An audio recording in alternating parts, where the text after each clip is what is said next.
ربهم يتوكلون الذين صبروا على ربهم يتوكلون وكأين من دابة لا تحمل رزقها الله يرزقها وإياكم وهو السميع العليم.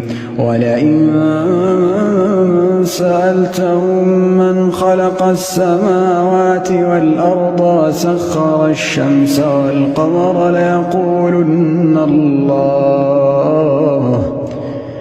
فأنى يؤفكون.